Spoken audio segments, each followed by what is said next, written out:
Hello everyone, welcome to Sprint UPSC. We are discussing the history of Tamil Nadu board and we are on chapter 13 Imperial Cholas. So Imperial Cholas में हम all in all everything we have discussed so far.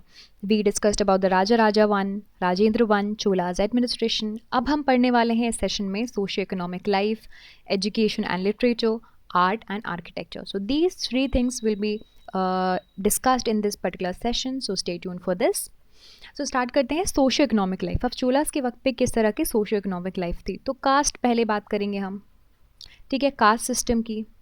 तो caste system देखिए, ये जो आप इस वक्त पे जितने भी रीजन्स देखेंगे ना भारत में, वहाँ पे सभी रीजन्स में कास्ट सिस्टम प्रिवेल कर रहा था। चोला पीरियड में भी प्रिवेल कर रहा था। सबसे ज़्यादा पावर एंजॉय कर रहे थे हमारे पंडित लोग, यानी कि जो ब्राह्मण्स थे, the very upper strata of the cast.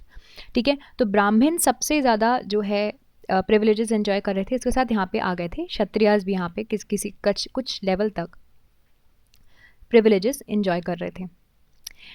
यहाँ पे आपको जब चोला इंस्क्रिप्शंस पढ़ोगे आपको मेजर सब डिविजन्स मिलेंगे।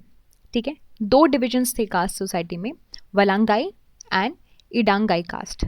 ठीक है, and however there was cooperation among the caste and subcaste in social and religious life, but women की condition वैसी की वैसी ही थी, improve नहीं होती, deteriorate हो रही थी।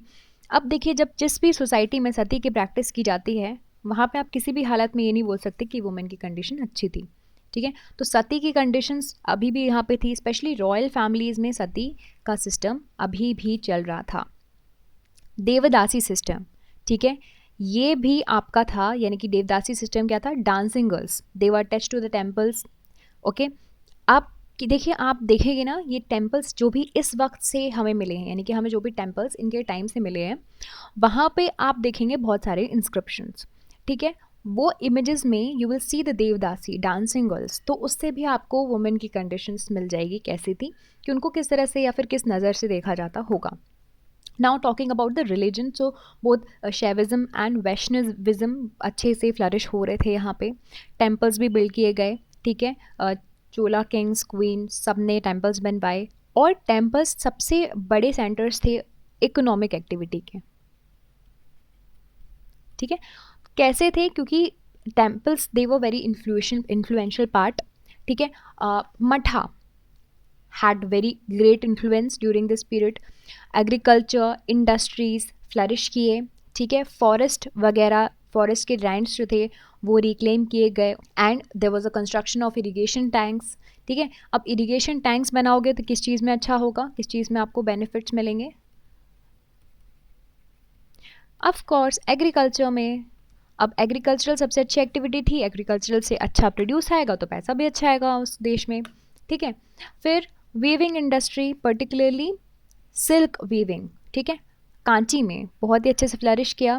मेटल वर्क डेवलप हुआ, कैसे, जैसे कि आपको आप देखोगे ना टेम्पल में जो इमेजेस मिलते हैं, यूटेंसिल्स मिलते हैं, है ना, तो वो काफ़ी अच्छे से था। कॉमर्स एंड ट्रेड व brisk with the trunk roads and merchant guilds.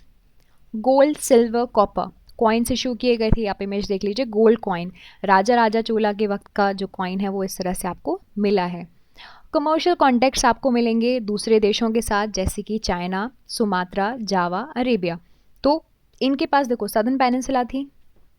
ठीक, सदर्न पेनिनसुला से they can move towards the China, they can move towards the east portion, eastern Asia, जैसे कि जावा, सुमात्रा हमने देखा था ना, मलय रीजन से काफ़ी अच्छे कॉन्टेक्ट्स थे। फिर और they can further go towards the west, जैसे कि अरेबिया। ठीक है, तो ऑफ कोर्स अच्छा था। फिर हॉर्सेस वगैरह काफ़ी लार्ज नंबर में थे इनके पास। ठीक है, ना talking about the education and literature, so education को काफ़ी ज़्यादा इंपॉर्टेंस दी जाती थी इनके वक्त पे। इसके अलावा टेम्पल्स, मठ, एजुकेशनल सेंटर्स थे, बहुत से इंस्टीट्यूशंस, एजुकेशनल इंस्टीट्यूशंस इसी तरह से फ्लरिश किए। इंस्क्रिप्शंस मिल जाएंगे आपको एनियारम में, तिरुमुक्कदल में, थिरुवनवाई में, जो कि आपको डिटेल्स बताते हैं कि कॉलेजेस हुआ करते थे यहाँ पे। ठीक है, तो अब एजुकेशनल इंस्टीट्यूशंस कॉलेज के नाम पे फ्लरिश होने लगे। Apart from that Veda epics के साथ सब्जेक्ट्स दूसरे भी हुआ करते थे, यानी कि साइंटिफिक सब्जेक्ट्स भी यहाँ पे आपको मिलेंगे, जैसे कि मैथ्स, मेडिसिन्स। ठीक है, तो इसमें आपको क्या पता चल रहा है, तो सिर्फ और सिर्फ ये जो है वो आपको रिलीजियस टेक्स्ट का एजुकेशन यहाँ पे इम्पार्ट नहीं कर रहे थे. Here they were also talking about the sciences. ठीक है. And endowment of the land वो made to run these institutions, यानी कि राजा, हमने देखा था ना, राजा ही दे रहे थे एंडोमेंट्स, लिबरल एंडोमेंट्स, तो इंस्टीट्यूशंस के लिए एंडोमेंट्स भी मिल रहे थे. फिर लिटरेचर भी काफ़ी अच्छे से फ्लरिश की, स्पेशली तमिल लिटरेचर,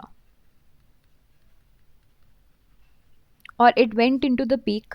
यहाँ पे बहुत से आर्ट्स और बहुत सी चीज़ें लिखी गई हैं, आप इनके नाम पढ़ सकते हैं. Ramayana by Kamban, it was composed during that time. Periya Puranam by Sekila. These two are the very good masterpieces of this age. कलिंगत्तु परानी में जयंग कोंदार ने डिस्क्राइब किया था कलिंगा वॉर के बारे में. ठीक है. फिर उसके बाद Muvarula was written by Ottakuttar and that depicts the life of 3 Chola kings. तो इस तरह से आपको लिटरेरी वर्क्स मिल जाएंगे, और भी लिटरेचर वर्क्स हैं जिनके बारे में आप पढ़ सकते हैं. ग्रामर पे भी, तमिल ग्रामर पे भी काफ़ी अच्छे काम किए गए हैं कल्लडाम के द्वारा, लाइक कल्लडाम बाय कल्लदानर, राइट. सो इस तरह से आपको बहुत ही अच्छे लिटरेरी वर्क्स भी इसी वक्त पे मिलेंगे. Now talking about the art and architecture, very very very beautiful things. So जैसे कि मैंने आपको पहले भी बताया था, साउथ इंडिया में you will find majorly the Dravidian style of art and architecture. तो यहाँ पे भी काफ़ी अच्छा परफेक्शन देखने मिलेगा आपको ड्रिवेडियन स्टाइल का. इन्होंने बहुत से टेम्पल्स बनाए हैं ना. And the chief feature of the Chola temple is विमान. अब विमान क्या होता है? It is a structure over गर्भगृह. आप किसी भी मंदिर जाते हो तो यहाँ पे बीच में सेंटर पे, सपोज यहाँ से एंट्रेंस है, यहाँ पे सेंटर पे गर्भगृह होगा जहाँ पे आपकी भगवान की मूर्ति होगी, राइट. तो इसके ऊपर का जो स्ट्रक्चर होता है इसको बोलते हैं विमान. ओके. सो इस तरह से सबसे अच्छा यहाँ पे आपको क्या मिलेगा एग्जाम्पल्स, चोला टेम्पल्स में आपको ये फीचर मिलेगा विमान का. Early temples they were found in north मलाई एंड कोदुम्बलुरु. बड़े बड़े टेम्पल आपको तंजौर में मिल जाएंगे, है ना. और ये भी एक आपको तंजौर का जो है टेम्पल है. आप जब ये मंदिर देखोगे इसमें आपको क्या मिला, एक तो विमान, ठीक, विमान है. उसके अलावा यहाँ पे आपको मिलेगा अर्धमंडपा. सो अर्धमंडपा इस एक तरह का एंट्रेंस पोर्च होता है. Okay. So it is a kind of entrance porch. आपके जो एंट्रेंस के एलिमेंट होते हैं उसका एक पार्ट होता है. फिर उसके बाद महामंडपा here. Along with that, a large pavilion in the front known as Nandi mandapa. फिर इसके अलावा एक और कंट्रीब्यूशन है शिवा टेम्पल का, that is the Shiva temple at Gangai Konda Cholapuram. ठीक है. ये टेम्पल है जो कि राजेंद्र वन ने कंस्ट्रक्ट करवाया था, आप इमेज में यहाँ पे देख सकते हैं. अलॉन्ग विद दैट इसके अलावा भी बहुत ही अच्छे एग्जाम्पल्स हैं, जैसे कि दारासुरम का जो स्कल्पचर्स एंड टेम्पल्स हैं वगैरह वगैरह. ये सब काफ़ी अच्छे टेम्पल आर्किटेक्चर के बारे में बताते हैं during the time of Chola. So now talking about the art. So Cholas का जो कंट्रीब्यूशन है towards art, specially in the sculpture, that is very very big. Walls में चोला टेम्पल्स में आपको बहुत ही अच्छे अच्छे इमेजेस मिल जाएंगे, है ना, और बहुत ही लंबे और बड़े साइज़ के इमेजेस मिलेंगे. ब्रॉन्ज चोला पीरियड का सबसे फेमस चीज़ हुआ करती थी, ब्रॉन्ज स्टैचूज़ आपको मिलेंगे, जैसे कि नटराजा का जो स्टैचू है आप देख सकते हैं. नटराजा मीन्स डांसिंग शिवा, शिव भगवान यहाँ पे डांस कर रहे हैं, उनका जो स्टैचू है आपको चोला के वक्त का मिला, और ये बना हुआ करता था ब्रॉन्ज से. ठीक है. इसके अलावा पेंटिंग्स भी काफ़ी फेमस हैं जो कि आपको टेम्पल्स और इनके इंफ्रास्ट्रक्चर में मिल जाएंगी. So this is it about this entire chapter. We discussed about everything about the Imperial Cholas. I hope you understood all of these points. And if you did, you can subscribe to the YouTube channel for more videos and updates. And also you can download the Sprint UPSC app to practice book chapter and topic wise. Remember candidates, just reading books and watching videos are not going to help you out unless you practice thoroughly. So identify your mistakes and work to improve your performance, and Sprint UPSC is the perfect app to do all of this. अगर आपको ये video पसंद आया है तो हमारे YouTube channel को subscribe कीजिए और वीडियोज़ एंड अपडेट्स के लिए साथ ही साथ डाउनलोड कीजिए स्प्रिंट यूपीएससी ऐप. यहाँ पर आप अपनी book chapter and topic wise practice कर सकते हैं.